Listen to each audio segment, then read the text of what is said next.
बोलो जयकारा बोल मेरे श्री गुरु महाराज जी की जय। The 25th of February 2026 Shri Advaita स्वरूप विवेक दयाल प्रकाश। प्रेरक श्री श्री संत दयाल रामानंद जी महाराज, श्री श्री छोटे महाराज जी। प्रकाशक श्री गुरु Mandir, Shri Satguru Nagar trust. Compiled by S.K. Dune.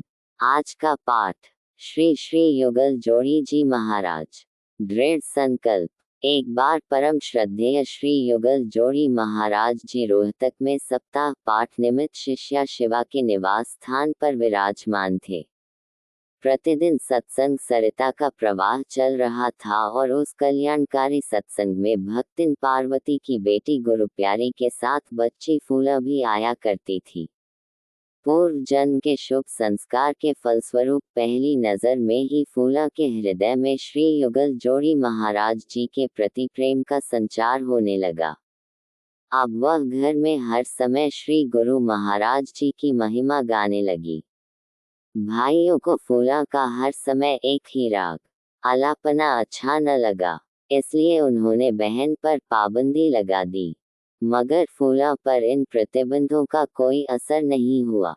पिता के देहांत के पश्चात एक बार जब गुरु प्यारी के साथ फूला श्री सतगुरु नगर आई तो श्री स्वामी जी महाराज व श्री युगल जोड़ी महाराज जी के मनोरम दर्शन कर एवं असीम स्नेह प्राप्त कर इसने अपना सारा जीवन श्री चरणों में बिताने का दृढ़ संकल्प कर लिया और श्री महाराज जी के चरणों में अपनी मनोदशा बयान कर दी। प्रत्युत्तर में श्री महाराज जी ने फरमाया, बेटा, प्रभु मिलन इतना सहज नहीं होता। यह मार्ग खड्ग की धार है। त्याग, विनम्रता व सहन शक्ति के बिना इस मार्ग पर कदम लड़खड़ा सकते हैं। सुमिरन करने से ही यह मंजिल सहज मिल जाती है। इसलिए सुमिरन करती रहो, तुम्हारी इच्छा जरूर पूरी होगी। मन में अटल विश्वास और गुरुदेव के प्रति अगाध श्रद्धा लिए फूला जब घर पहुंची तो परिवार वालों ने इस बात का कड़ा विरोध किया। गृहस्थाश्रम की जिम्मेदारियां समझाने लगे और कई प्रकार के अंकुश लगा दिए, लेकिन फूला ने श्री चरणों से जुड़ी प्रेम की तार को कायम रखा और गुरु प्यारी के घर जाकर श्री गुरु महाराज के दर्शन व आरती पूजा कराती।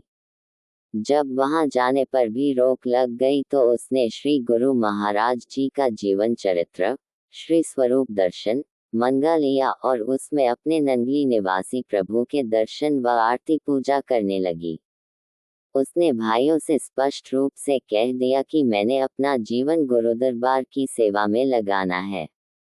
बहन का दृढ़ संकल्प सुनकर एक दिन सायंकाल भाई नानकचंद ने फूला को समझाने के लिए समस्त संबंधियों को बुला लिया।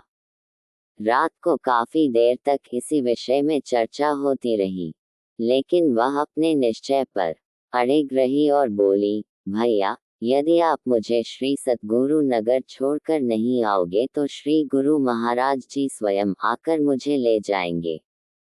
इस बात को सुनते ही नानकचंद क्रोधित हो बोला, मैं भी देखता हूँ कि जब तक हमारी मर्जी न हो, तेरे गुरु महाराज कैसे आकर तुझे ले जात हैं। श्री सतगुरु के प्रति कटु वचन बोलते ही नानकचंद अनायास चारपाई से उलटकर नीचे गिर पड़ा व बेहोश गया। उसी अवस्था में पड़े पड़े उसके मुख से निकले ये शब्द सबने सुने कि वे आ गए हैं, मुझे डांट रहे हैं। उन्होंने सफेद लंबा चोला पहन रखा है, धोती पहन रखी है, आंखों पर ऐनक लगी हुई है, मुझे गुस्से से देख रहे हैं। माँ भय से कांप उठी कि नानकचंद के दिमाग पर चोट लग गई है।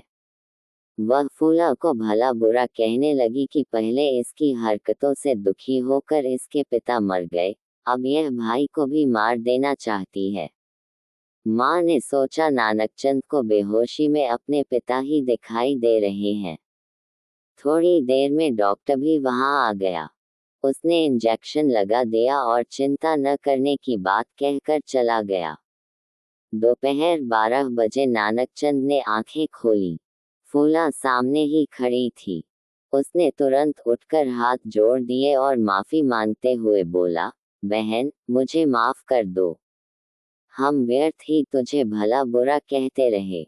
मुझे मालूम हो गया है कि तू आज भी अपने श्री गुरु महाराज जी की है और कल भी। तू जब भी कहेगी तुझे सतगुरु नगर छोड़ आऊंगा। इस अचानक परिवर्तन को देखकर फूला की प्रसन्नता का ठिकाना न रहा। उसने श्री गुरु महाराज जी और श्री युगल जोड़ी महाराज जी का कोटि कोटि धन्यवाद किया। उसकी आंखें बरबस भर आईं। फिर उसने नानकचंद से पूछा कि बेहोशी की हालत में उसे कौन नजर आ रहा था। नानकचंद ने श्री नंगली निवासी भगवान की मनोहारी छवि का वर्णन कर दिया और बताया कि श्री गुरु महाराज जी ने मुझे बहुत डांटा। वो कह रहे थे कि फूला हमारी है, इसे अब हमारे पास तुम खुद ही छोड़कर जाओगे। तत्पश्चात फूला श्री सतगुरु नगर में आ गई। कुछ वर्षों पश्चात श्री युगल जोड़ी महाराज जी ने संन्यास वेश प्रदान कर इनका शुभ नाम भगवान शब्दानंद रखा। आज भी ये श्री सतगुरु नगर में बड़े हितचित से लंगर इत्यादि के सेवा कार्य की देख-रेख कर रही है। बोलो जयकारा बोल मेरे श्री गुरु महाराज जी की जय। अगले पाठ में चिंता हरण, कंप्लाइड बाय एस के ड्यून।